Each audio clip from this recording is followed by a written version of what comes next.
All right. Once again, my name is Ryan Harriman. I'm the planning manager here at the City of Covington in the Department of Community Development. With me is Ann Mueller. She is the principal long-range planner for the City of Covington. We also have Jenna Eastep. She is the Community Development Director for the City of Covington. And we also have Daphne Hernandez Singer, who is an assistant planner who will be taking some very thorough notes this evening on what you say, because all this is going to go back to our consultants. So if there's nothing we can answer tonight, they'll be able to answer it for us. Once again, this is a planning commission update for the form-based code for downtown, also known as Forming Downtown's Future. First draft of the code, Articles 1, 2, and 3. So the role this evening for the Planning Commission is zoning code and development regulations. You're going to be taking a look at those. This is kind of a high-level discussion this evening. We set it up so that we would go over major concerns, conflicts, suggestions that you have based on the different articles. And we'll go through Article 1, 2, and 3 each, and then we'll have opened it up for questions and answers between the different articles. So if we could kind of either hold off on questions, or if you have questions, go ahead and let me know. We can just go through it, and it's going to be pretty straightforward. Moving on. So here is the schedule as of today. We have gone through. It started September 17th with a virtual open house that was in 2020. Fairly well attended event, by the way. On February 4th, there was a planning commission meeting overview of the first draft. That's what I was talking about earlier with our consultants. And then on March 4th, we had a community meeting to provide an overview of the draft environmental impact statement for the infill exemptions. Today, obviously, is March 18th, and we are going through Articles 1, 2, and 3, also known as purpose, zoning, and street types and circulations. So as always, we like to get people engaged in the planning process and the public process. And if anybody's interested in taking a look at the project website, you can take a look at www.covingtonwa.gov/downtown-future. If you have written comments, we are in a public comment period.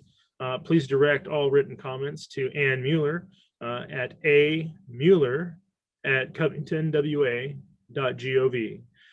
As a reminder, this meeting is recorded. All materials will be posted on the project website. And questions or comments, you can use the Q&A button below at any time. So here's a basic project overview. Covington is evaluating changes to regulations that control the design and use of downtown buildings, streets, and public spaces. This project will lead to a new form-based code that will be more effectively implement the community's vision, respond to changes in the regional economy, and provide a catalyst for high-quality construction in the heart of Covington. Covington is leveraging a grant received from the Washington State Department of Commerce to conduct this code amendment. As you know, there was a plan done, I believe it was 2008 or 2010. This is modernizing that plan to make a hybrid of form-based codes. And that goes to my why. Since 2010, the updated downtown development standards concerns have been raised over the quality of new development. There's been significant growth within the downtown. The downtown has grown by 69% over the last 10 years.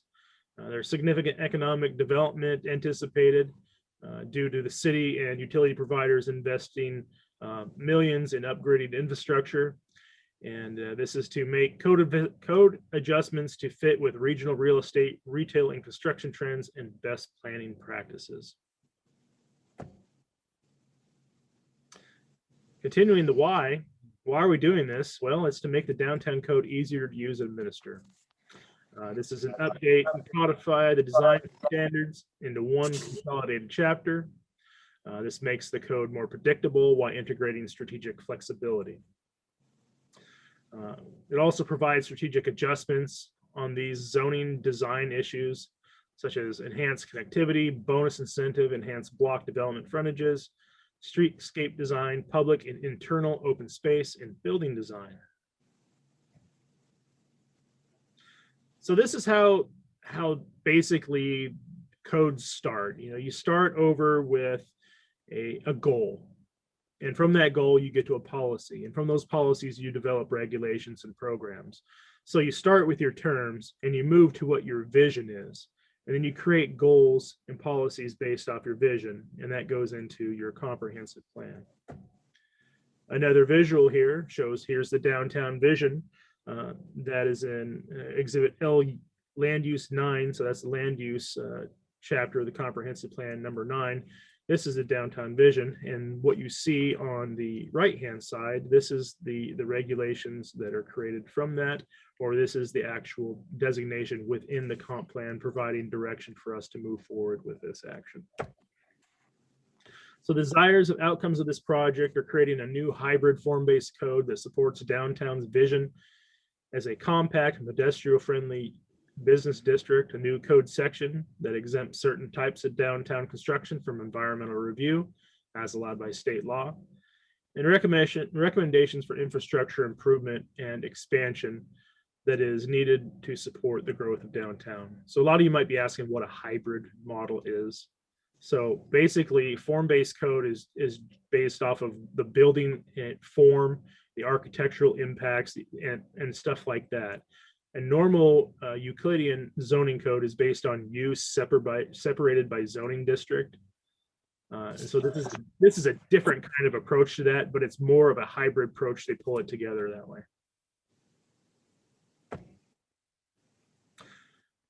As you know, we have 4 zones within the downtown.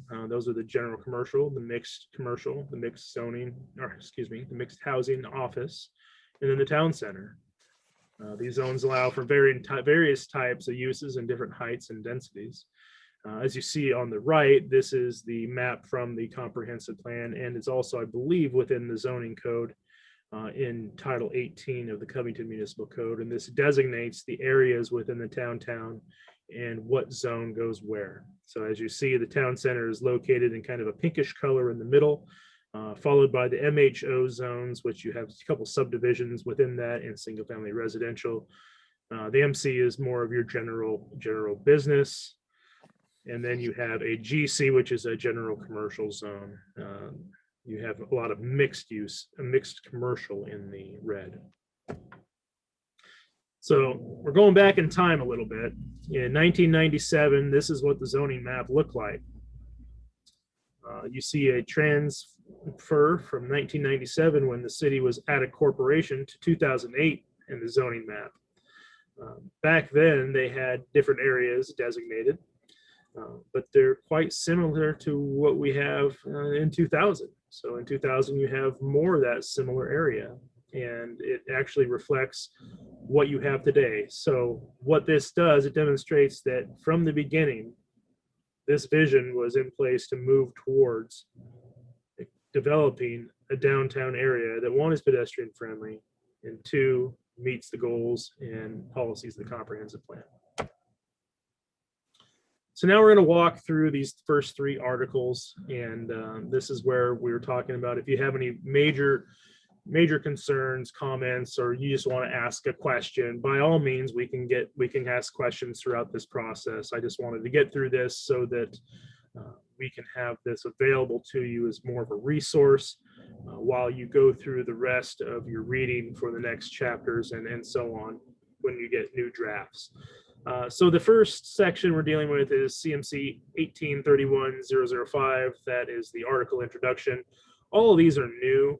A lot of this stuff was actually pulled from the code that we have now, restructured or added new to this. So it'll be interesting to watch the evolution of this code based on what you have currently in the code.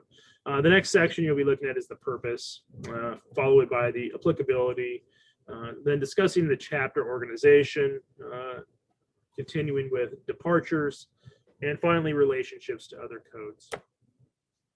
So the applicability section, the chapter is governed by all development within the downtown zone, the MC, GC, TC, and MHO zones, forming Chapter 18.31 of the Covington Municipal Code. The chapter has some references to other citywide regulations which may take precedence over this chapter, but the provisions of this chapter will be used to evaluate development proposed for properties within the downtown zones. As part of Article 1, you'll see how building additions, remodels, and site improvements are going to be looked at through 3 thresholds. There's a level 1, which includes all exterior remodeling, building additions, site improvements that affect the exterior appearance of a building. But all that stuff is less than 50% within 3 years of the date of issuance of the permit. So there's 3, that's number 1. Level 2, it just goes up by a percentage and more requirements. And then level 3, you have a higher threshold and requirement based on that. Those are typically what happen with a threshold for when you do design review, when you go in and you're making modifications to existing structures, or you want to add to those, or possibly do some adjustments to the exterior of the structure. So those are just the direction that we will go in for a review process and a submittal process by an applicant. As mentioned earlier, the chapter is organized into 6 articles, and those articles are purpose and applicability, zoning, street types and circulation, design standards as they relate to block frontages, design standards as they relate to site planning, and design standards as they relate to building design. One thing that you'll want to know is when you get to Article 6 in this review process, I believe those are 6 different subcategories within that article that you'll want to pay attention to. And we'll be doing that here in 4 weeks, I believe, on April 15th. So this is a new section talking about design review. This is the departure section. This is a way to replace and simplify the existing design departure provisions that are already in CMC 1831-020. The key difference is these departures are integrated into the same review process, so you won't kick up to a type 2 if the project is not already at that level.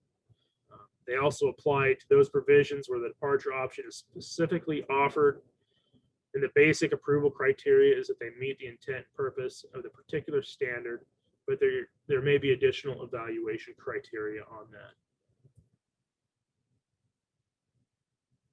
So that brings us to the end of Article 1. Like I said, we just went over the high end points.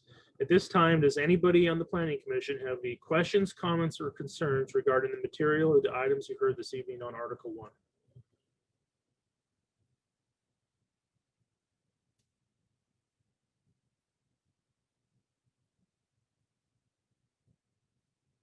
I hear silence, so I assume no one has any questions.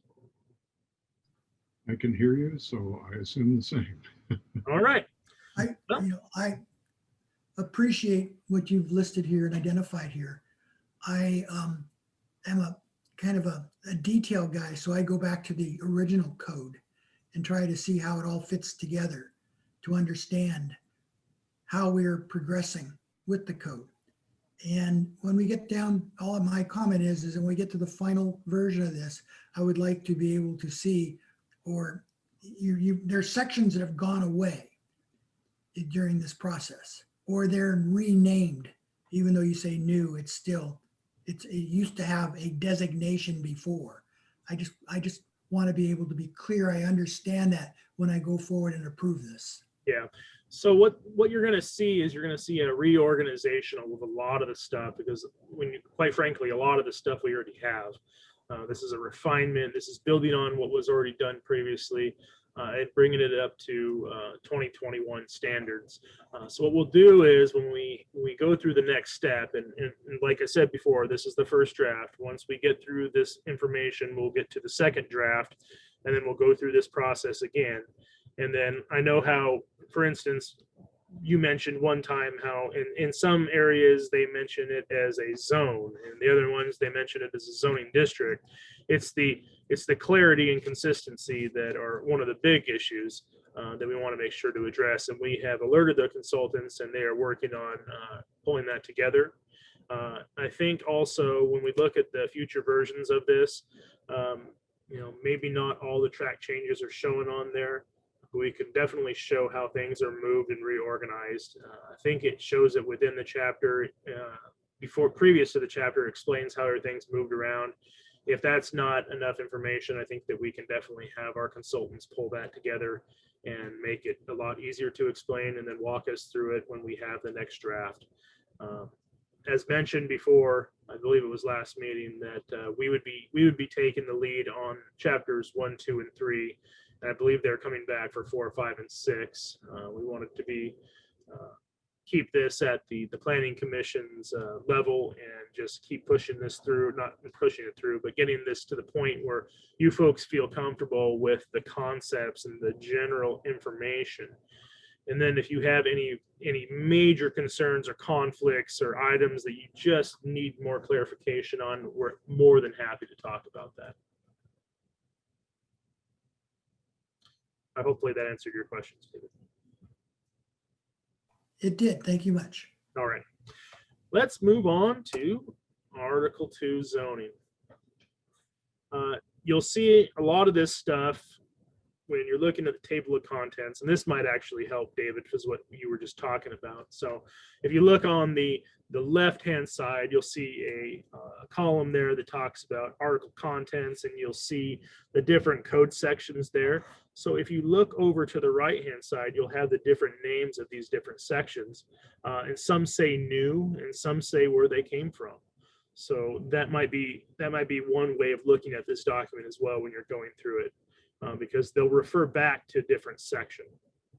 For instance, if you look at the downtown zoning map that you have in CMC 1831-110, that used to be in 1831-050. So following along, this is a large document, a large process, and I believe that our consultants felt that this was one of the better ways of keeping track of everything. And we'll make some suggestions to them at the next meeting moving forward. Once again, the 4 zones within the downtown are general commercial, mixed housing and office in the town center. Here is an updated map that was provided by Burke in September of 2020. It's basically the same zoning map you saw in the other one. This is just a newer version. Okay, so there are some key zoning changes. Overall, there are a few changes to the allowed uses in the downtown. So what the consultants did is they went through there and they clearly defined and listed all land uses. They reorganized it strategically so that there were things that were moved around. For instance, there used to be footnotes all over the place, and there used to be a subsection that you had to go back to that footnote as a condition. And that just got confusing. So what they did is they put an additional provisions column and replaced the footnote system.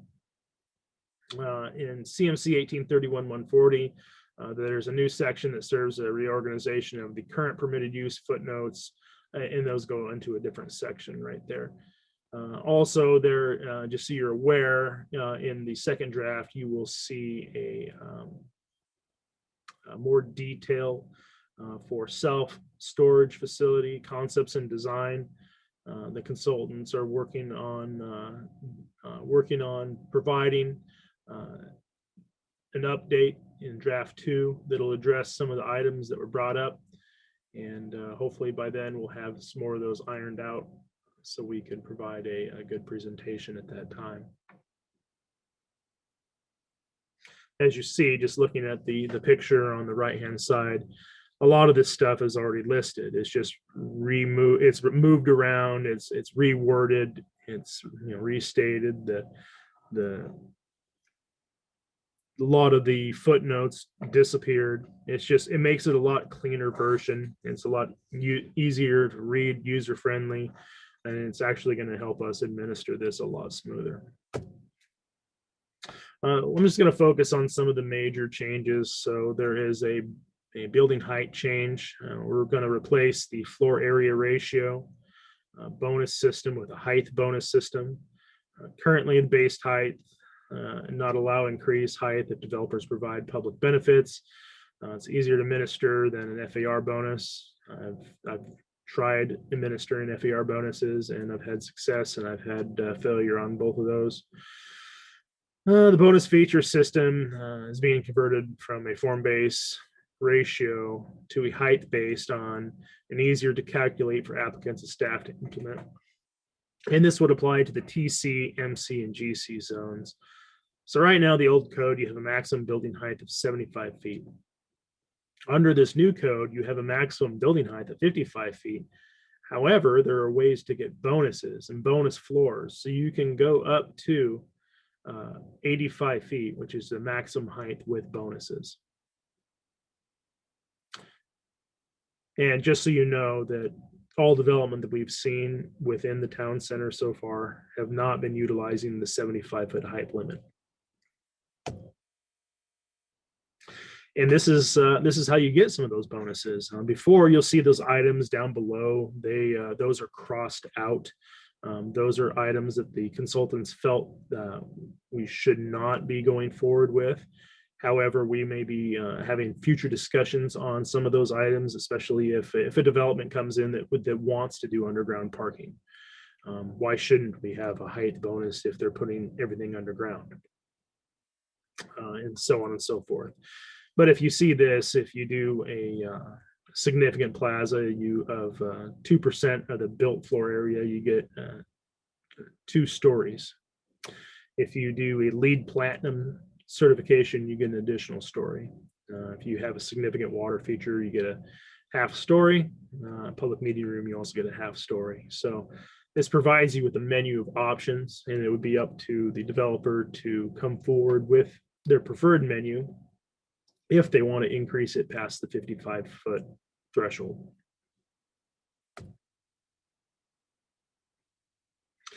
As mentioned, remove the floor area ratio standards and replace with the height bonus. More flexibility to setback standards depending on location and site context.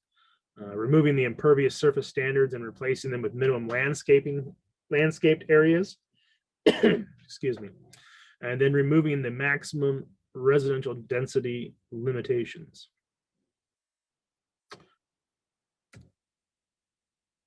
So here's a new section, landscaped area minimum. This provides more dynamic standards than impervious surface requirements, achieves the same goals, such as rainwater filtering, softening the appearance of parking lots and buildings. We've provided also credits for meeting the minimum area, ground level parking, ground level planting beds at a 1-to-1 ratio. And then you have 1.1 to 2, and then 1.25 to 1. So as you see on the side here, those are planting bed examples, and you have green wall examples that are being recommended as adding to the standards that we have that are going to be put into the code.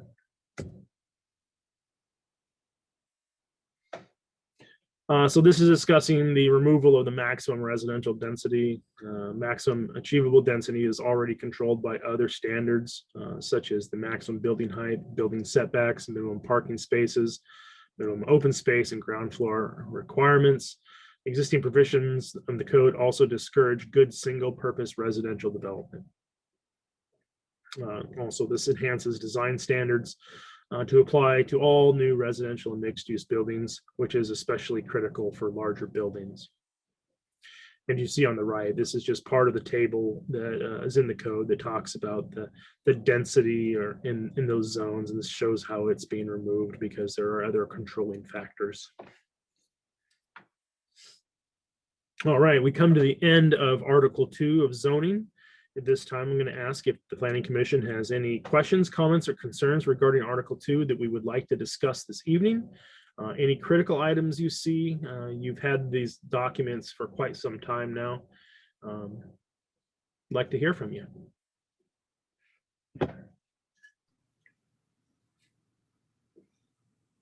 You're muted, David. Go ahead, Murray. Oh, no, I was just letting you know you were muted. Yes, and I was trying to find the mute button. So, does Article 2 zoning, does that also include three new ones, 18.31.145, 18.31.150, 18.31.160. Those are the ones that you were mentioning there with the maximum building height. Is that correct? Scrolling there now. So I'm looking at the actual document. What page are you looking at, Dave? Oh, it would probably be before page 51, because page 51 is Article 3, street types and circulations.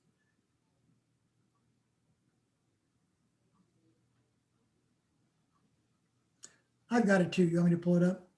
I'm looking at it. I'm getting there. Scrolling is so much fun.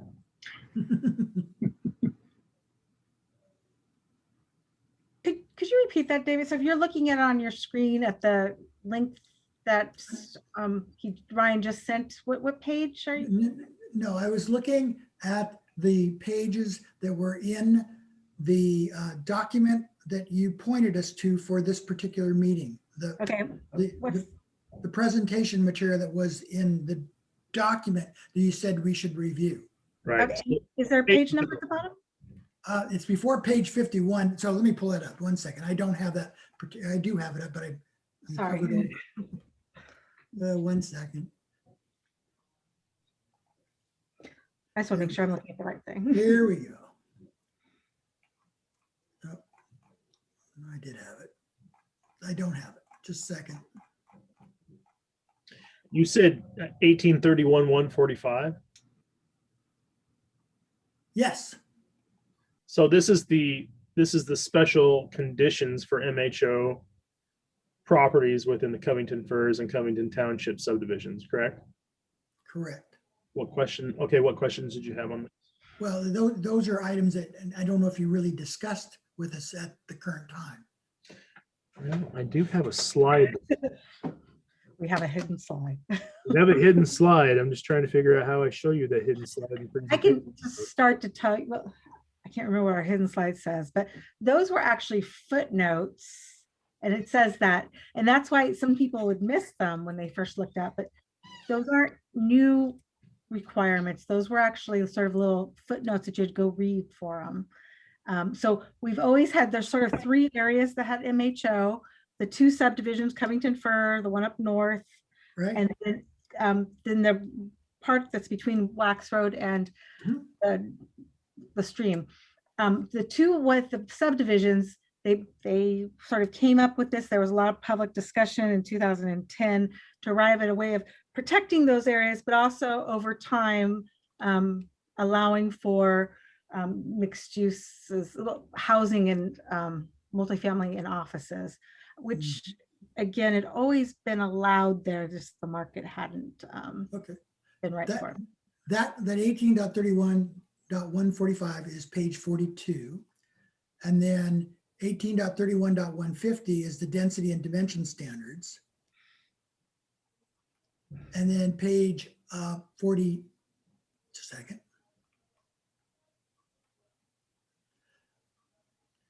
Page 47 is the maximum building height, 18.31.160.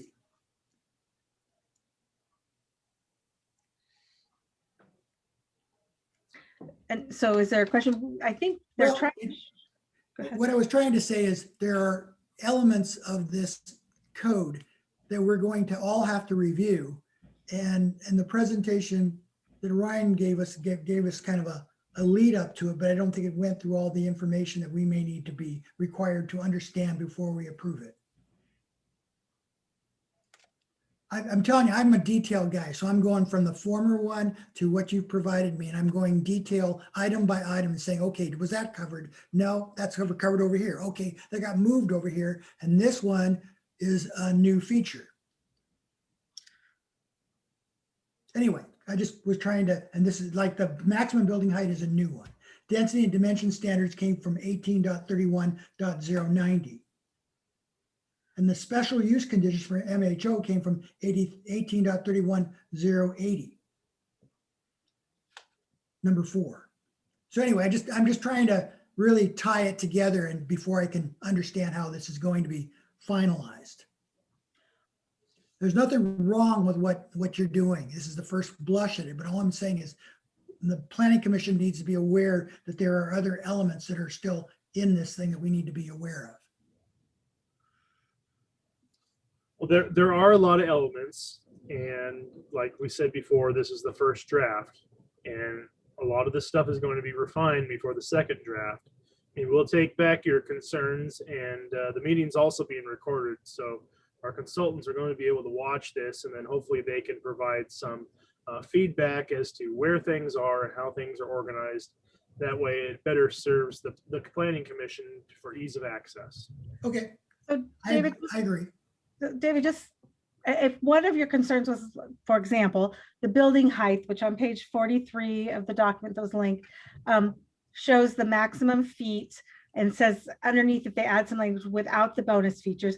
And then if you go over to the right, you can see what crossed out in red is what the maximum heights used to be allowed without even any bonuses. Well, the consultant came back and said, well, let's not just give that away. Let's make them work for it. And here's what we're going to do. And their recommendation is 55, 55, 35, and then keeping the same one in the MHO zone that has been there before, because it has a limited types of uses. But in there, also clarifying, they took some footnotes that used to be somewhere else. They said that, let's see, I'm looking.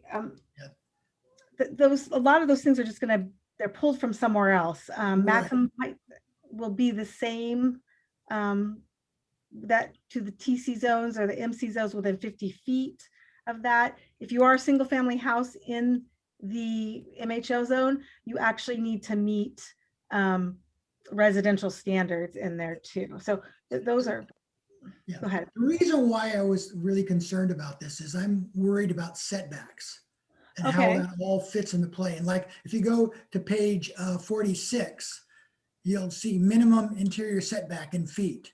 Well, it used to be none, and now it's 0 to 15 for the town center. Okay, so what that was 40. I just want to make sure I'm looking exactly. Page 46. Okay, so I've scrolled down Table there. 18.31.150, dimensional standards for downtown zones. In there, it specifies that it used to be none, and that's got scratched out for the town center, and now it's 0 to 15 feet. Okay. I think that's good to know, because I was concerned about before there was no minimum interior setback.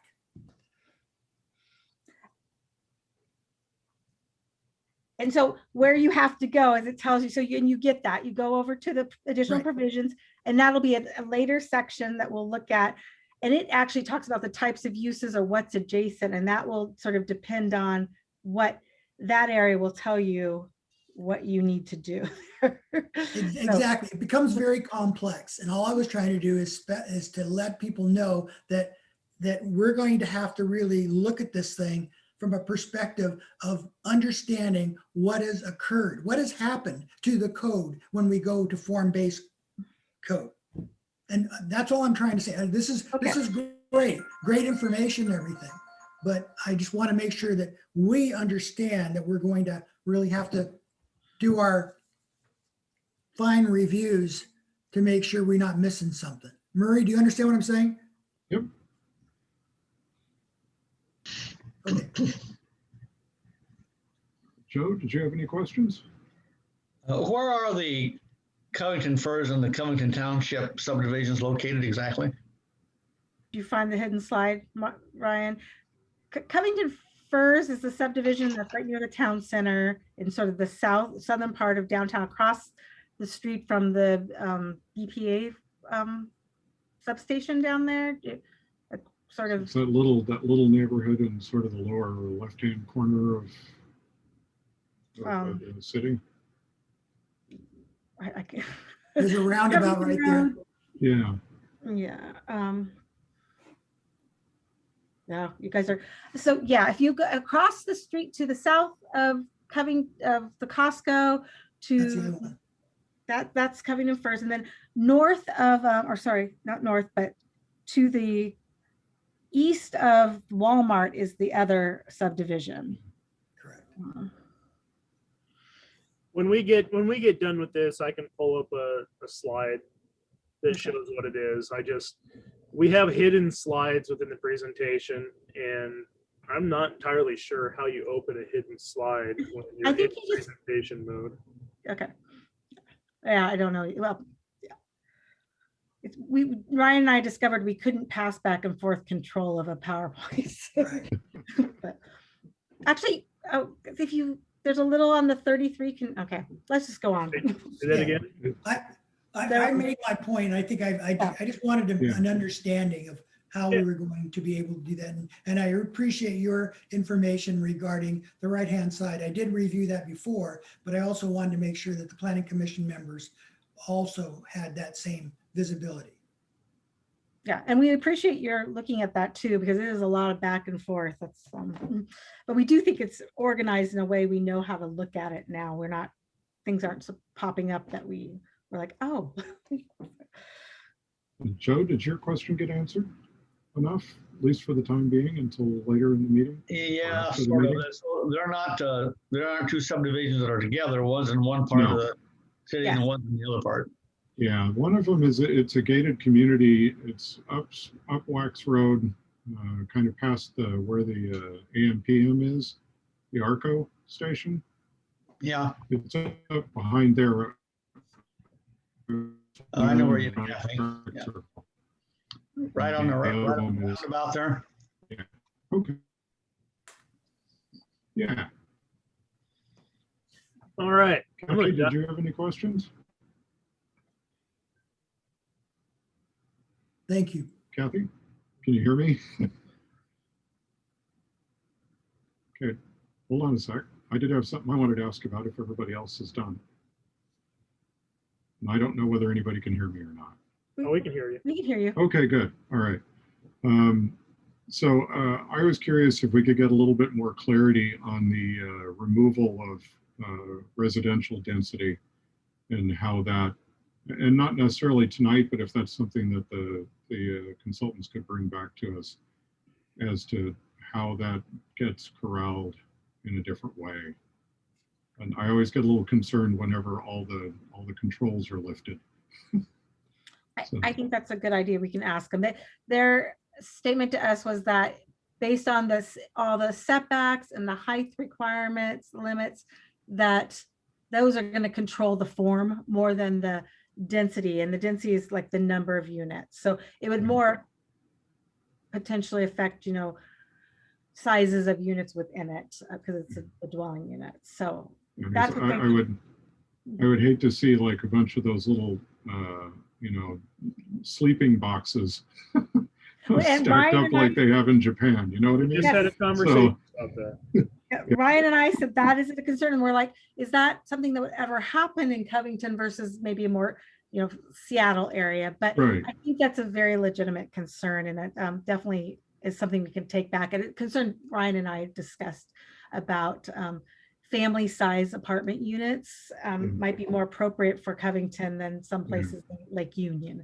So we want to make sure and I think that was the original intention of the density in the downtown, in the MHO zone was to actually protect it and make sure those might be larger dwelling units and less density there. Cool. Thank you. Yeah, we'll get this adjusted or get this looked at for you, Marie and David, and everybody, so we can have some clarity on this and hopefully answer your questions. So with that, I'm going to go into one of my favorite sections, which is Article 3. This is the street types and circulation. So a lot of this stuff that you're going to see in this article, a lot of it is kind of organized in a similar fashion that you've seen already. There's a few nuances that have been added, and we'll walk through that. So let's do that. Okay, the first one discusses maximum block length. So the purpose of that is to enhance the character and livability of downtown. This encourages compact, walkable development. This is also used to increase the convenience and enjoyment of walking and rolling in downtown. So right now, taking a look at this in the TC, you have a maximum block face length of 300 feet. MC is 500. GC is not applicable. and MHO would be 500 as well. So the maximum block perimeter in feet would be 1,000, 1,800, and 1,800, and so on. So those are the different concepts that our consultants have brought forward that would perhaps create a more walkable environment within the downtown, and that is one of the primary goals of this whole endeavor. This might look familiar to you since we brought this to you before. This talks about the different types of streets. The descriptions are there on the right-hand side. There are also color-coded types on the map you see on your left-hand side. As you see, you have 272nd Street, known by several other names, is a type 4. A type 3 are those areas that are Wax Road and Covington Way. A type 2, those are the ones that are in the pinkish red, and you see those throughout. The type 1s are the blue. You have the roundabout by Coles. That is a type 2, excuse me, a type 1. And then you'll see items in here that are through block connections, signature trails. Those are stuff that are already in the comprehensive plan and within the pros plan, I believe. So if you have questions on why those signature trails are showing up, or where those came from, I believe that's where they came from. Yeah, the term signature trail, we sort of took from the pros plan because that's how they discuss it. Those are trails that either the county has identified and the city feels is important, or the city has identified that. And then they are also in the 20-year comp plan for the Parks Department. And I think Brian might have said that, but we did add some more just for, so when a developer comes in, they sort of know expectations. They can come in and try to ask for a different type, but sort of knowing what the size of the existing right-of-way is, and what we talked with a public works director. And he also went and then we also went back and looked at what past directors had designated some of the streets that had not previously been designated. So the one next to the library and the storage unit had been designated through director's decision. So we made sure we identified it, the type 2. And the same thing happened along Wax Road. That was, no, Covington Way, that was identified. So we continued that up just so a future developer knows sort of the expectation of the continuity there. So thank you, Ann, for bringing that up, because if you look at the next slide, this is what it used to look like, or what it currently looks like within the town design standards and guidelines. So a lot of those street types you see there are actually similar to what you already have there. They're just the newer ones they're more detailed. There's more designated areas. And this just follows all the way down through the 2008 downtown plan and zoning study. As you see in the bottom right-hand image there, a very small map, but you can see the color coding of that area is fairly similar to what you have being proposed as possible amendment. I think the important part there is that one, which is showing that we've always wanted to establish a grid in the downtown. It was actually talked about a lot in 2008 in their supporting documents. So they took what they knew might happen and put it into the zoning code, but there's always been any future development would be the director's decision to designate it. So it's just, we're moving forward as we go forward and see development happening and putting this into action. Sorry, Ryan. That's great. I appreciate you chiming in there, Ann. Okay, so you've probably seen before. This is the current City of Covington downtown design guidelines and standards for type 1 street. This is what a type 1 street looks like today. This is a little cross section here that shows the walking area, the amenity, parking, travel lanes for a 38-foot roadway with a 66-foot right-of-way. So that would correlate now to what you see in front of you. So these are a draft proposed type 1 streets. They are intended to function as primary pedestrian streets in terms of building street relationship, encouraging walkability, a high degree to which the pedestrian comfort and safety are addressed through streetscape design, minimization of vehicle pedestrian conflict points. Although vehicular traffic is not excluded, its movement should be slowed and calmed through devices such as curb bulbs, on-street parking, and frequent crossings. So those are traffic calming devices or traffic calming items that add to the look and feel of that area, making it more a pedestrian feel with the travel lanes as well. The sidewalks in this area should be very wide with street trees, understory vegetation should be plentiful, incorporating pedestrian scale lighting and abundance of street furnishings.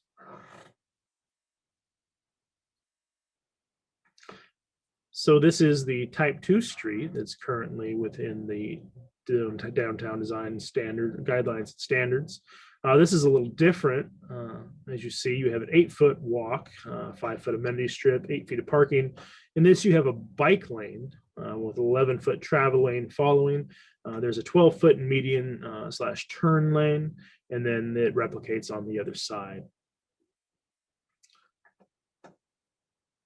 In the future, this is what it would look like.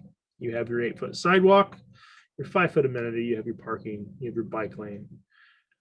Everything else is exactly the same. But these streets support pedestrian transit and bicycle circulation while also fully accommodating vehicular traffic. Some traffic calming devices might be used and speed limits could be relatively low in these areas. The streets should have one travel lane in one direction, in each direction, and turning pockets at intersections. Once on-street parking should be present where there are commercial uses. Sidewalks will be moderate in width and contain street trees between the curb and clear walking zone. And of course, this would be pedestrian scale lighting used would also be present. We're getting a little bigger now. So this is a type 3 street. So this is the current designation on Wax Road. So on Wax Road, you one day are supposed to have a 90-foot right-of-way and a 60-foot roadway. You're supposed to have an encouraged green setback, a 15-foot path that meanders. You'll have an 8-foot parking spot, a 5-foot bike lane, 11-foot travel, and a 12-foot landscaped median turn, which is replicated on the other side as well. When you look at projects that are coming online here soon, there's one under construction right now called Station by Vintage. And we encourage them to have a larger sidewalk amenity area. So they have that. They also have the parking and the meandering sidewalk. So when you see that developed in the future, you may wonder, well, why does this sidewalk look like it's just zigzagging all over the place? Well, it's meandering. It produces a nice mellow walking experience through vegetation, but it butts up right against on-street commercial development. And this is the proposed type 3 streets. You'll have vegetated swales, rain gardens, native landscaping species, stands of mature trees, and retention of other natural resource elements. Looks like the amenities are now an 8-foot sidewalk to match up with what we were working on with the other area. A 7-foot amenity with 8-foot parking, 5-foot bike lane, 11-foot travel, and a 12-foot turn lane that's landscaped. So this is the current City of Covington downtown design guidelines standards for type 4 street. I believe this would be our 272nd Street, also known as Kangley. You have your walking amenities, you have bus access areas, two travel lanes, a median turn lane, and it replicates that on the other side. This is 21-foot right of way with a 94-foot roadway. So here you have street segments supporting pedestrian transit and bicycle circulation while fully accommodating vehicular types. They would have 2 travel lanes in each direction with turning pockets at the intersections. Sidewalks be moderate in width, contain street trees between the curb and clear walking zones, and you would have pedestrian lighting scale also. So not much is different here, I believe. It's just that one section is west of Lax Road and the other section is east of Lax Road. And correct me if I'm wrong, and this aligns with what Public Works is working on for the future of 272nd, correct? Yes, we talked with the Public Works Director, and yes, this is a line now. These are very like stark. There's flexibility within them as long as they always provide us certain elements. But yes, this will align with what they're building there. I do think there may be, no, actually, there's a landscape section separating the sidewalk that might be a little bit bigger than 5 feet, 5.5 feet in certain areas, just because of how they were building it. Yeah, but that's the whole intention, is that. The beauties of first drafts. Yeah, and just so you know, this is knowing what our right-of-ways are that we have and we expect to build. And it's really, this section is only looking at within the right-of-way, not the type of building and use adjacent to it. The consultant recommended sort of pulling those apart, where before we'd always said, if you're type 3 street, here's what it looks like. And this is the type of development and you have to abide by this. And they said, there's sometimes flexibility for the type of development along a type of street. So that's the sort of change I had to get my head around that. Yeah, this is just about what the right of way is going to look like. Perfect. So here's another provision. This is discussing alleys. So what you see here is a cross section of an alley of a 28-foot easement with 24 feet of paving. The traditional alley is designed an option to help serve service and access elements for new development. I already mentioned the widths and the minimum right-of-way area or easement area. And you would need to refer to the Covington Design and Construction Standards for other requirements associated with those. So now this gets to the fun new kind of things that you're going to see as part of the street types and circulation. So these are the through block connection and design standards. So the types of through block connections that are being proposed are what's called a Lunar, a landscape passageway, and you also have a downtown passageway. And the purpose of these is to create the connectivity, to increase the connectivity and enhance the pedestrian environment within the downtown, to increase the convenience and enjoyment of walking and rolling in the downtown by reducing the distance needed to travel between downtown destinations. This also improves the vitality and appearance of the downtown shopping environment. So through block connections are required to be provided when a development occurs on applicable sites, and there's a map in CMC 1831-220. And through block connections may also be provided voluntarily by any development on other sites. So let's talk about a Lunar. And I can mispronounce that. The day is long, but I think it sounds more like a Lunar, but I always say Lunar. It is a Dutch term for a living street and is intended to function primarily as a living space for residents, children, community members, and secondary for vehicular movement. The Lunar design may apply to any through block connection that functions as a publicly accessible connection from one street to another within the downtown. So on the right-hand side there, you see some pictures of some Lunars that we have collected over the time. You see that they're vegetated, they got a combined use, they're mostly pedestrian oriented. Vehicular traffic movement can come through there, but that is secondary. These are just places that are living. They're places that are using functions for people to get together and have space there. You see the tables and the amenities that are provided there. It's more of an intimate area within urban design that is very attractive. And there's several examples of Lunars in the area, not specifically within Covington because it's new to the city, but if you look at Snoqualmie Ridge, the development up there, if you look at Issaquah Highlands, there's some Lunars up there. Sammamish, there are a few as well. So they're all over. It's a new way of doing things. It's been around forever. The Dutch have used it for a while, but it's a new concept, and a lot of cities are going towards this. Yeah, and in fact, it helps when the cities usually or sometimes have abilities to block off the streets, so the streets can be open for pedestrian crossings everywhere, and it's very, very open and very useful. Jenna has a lot of experience dealing with VONERFs, and Jenna, did you have anything you want to say on that?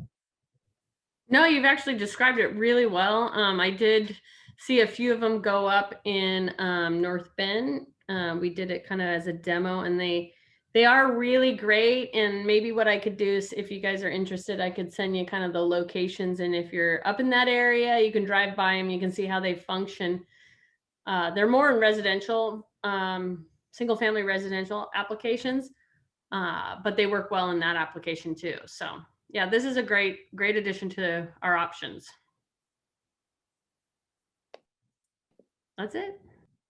Awesome, thank you, Jenna. So this is as the first draft proposal, this is the WUNERF through block connection design standards. So this is what you're seeing here. You're looking at a total of 40-foot easement. You got a landscaped area or amenity area on each side, and you have a shared lane within the middle. You also see on the right-hand side, this is the minimum standards for WUNERF through the connection when development along an edge of a development site. As I mentioned, this shared lane would be tucked away on the side, and you'd have a landscaped area, or if there was an existing house, there could be some type of barrier there to separate that.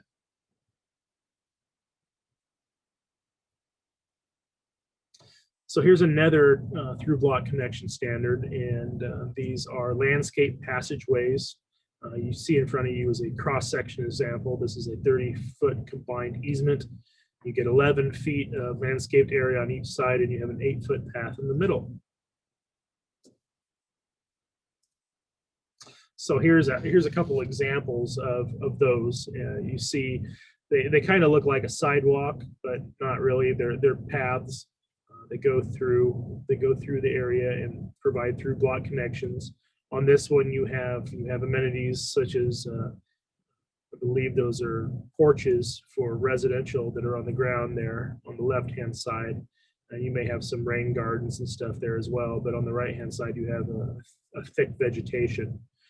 On this picture on the right, you'll see the vegetation on the right-hand side with some access points. And on the left-hand side, you'll see a rise up to a platform there in front of that, what appears to be a multifamily or mixed-use development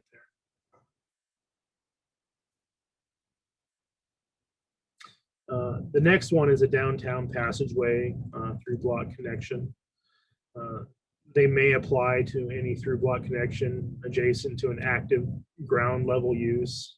They would need a 12-foot minimum public access easement where the downtown passageway design is integrated along the edge of a development. A minimum of 15 feet is required for a single subject walking path and landscape.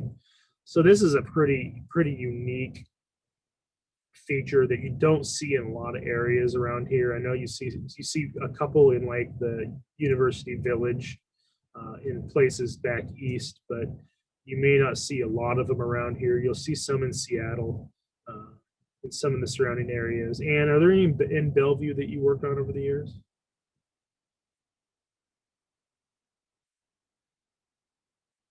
There are. I'm not sure if they were required. I was not there if they were required, but there are definitely a couple walking, I think of east-west ones through the from their newish city hall downtown. So they're built in there, and I'm not sure if they were intentional through design code or if that was just good developers doing the right thing. Yeah, they're also there. You sort of find them. They're like these neat little passageways, especially if you live or work there. Instead of having to go around a big block, this sort of helps you go through, but also it's not a scary, dark, non-interesting alley. So it's intentional. yeah, it's a pretty neat concept. There's a city in California. It's right on the tip of my tongue. I just can't think of it at the moment. It's by Pebble Beach. I don't know. I can't think of it. I was there last year. Can't think of it. Anyway, it's beautiful. So the last section within Article 3 deals with trail design standards and what the purpose is of that is, and that's to increase the connectivity and enhance the pedestrian environment within the downtown. It creates recreational opportunities and access to nature, and expands the citywide and regional active transportation connections. And the trail design standards for the Seuss Creek Trail, Jenkins Creek Trail, and SR 18 Trail are in separate documents that they just refer back to those. So those are added in there kind of like an FYI for this presentation. All right, we've come to your favorite portion, or at least some of your favorite portion. Questions, comments, and concerns regarding Article 3. Anybody have any questions? I do. Regarding the way this is laid out is really good. I think you did a great job of laying it out for Article 3. The trail design standards 18.31.260 was not a part of the total number of contents that you had at the beginning of your presentation. You may want to add that. You went to 250 and you stopped. You may want to add that in as you go forward. And that's my question. Maybe you want to include that. Also, if you go to page 51 of the document that was provided to us for our review, on page 51, it specifies there are 18.31, 200, 210, 220, 230, 240, and 250. And then it goes back and repeats 18.31.220, 230, and 240 over again as the contents. So it's a little, it just needs to be fixed. And then you exclude 18.31.260 trail design standards. And I guess my question is, can you modify it so it reflects the true contents of the Article 3? And that's my only question. Okay, That looks Joe? like a, Sorry.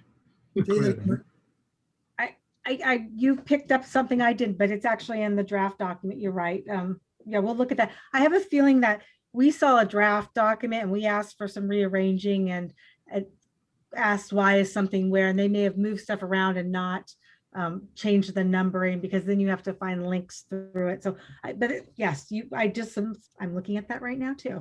So, that had not jumped out at me. Not a problem. But our codification people would have found that out. So, thank you, but thank you for catching it now.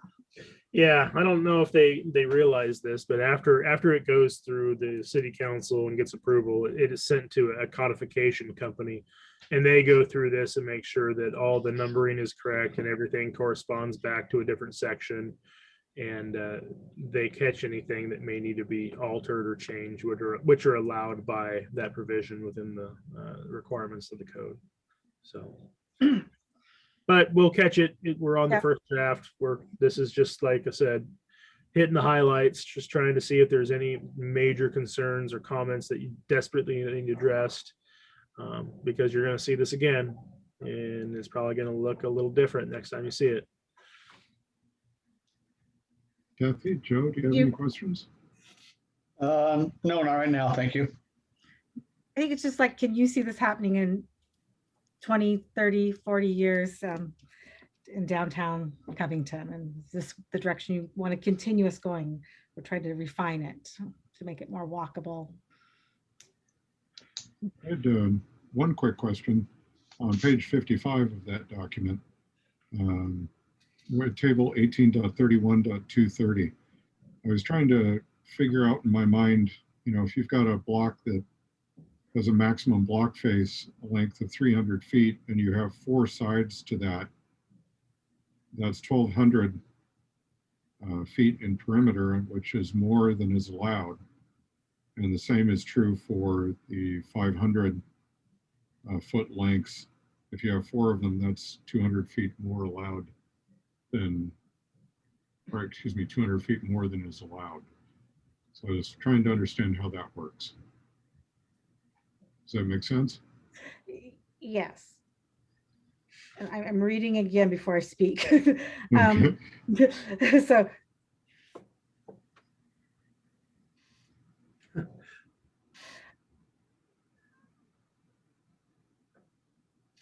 So I don't know, but I think we need to follow up with this, but Jennifer or Ryan, I think that you can have a block, and normally you think of a block as being where the vehicles are around it, but in Covington, some of them back up to streams or other zones.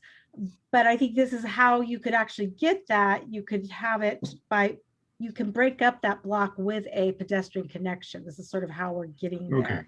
All right. I think, I want to make sure that's how. I think you're right. That makes sense. I I think just, when I was doing the math in my head, it was kind of like this isn't going to work. But I see where that would drive people or drive developers to want to put those mid-block connections in. So that makes sense. But I think that's a good point that we need to, the whole point of this is like, we asked them to put in purpose statements to describe it or a paragraph. And so we need to somehow explain that because the purpose statements are nice, but sometimes they need to say a little bit more so that it's not me. I think that's a good point though. Okay, cool. Thank you. so just for what it says there, or just to provide this information and explain something.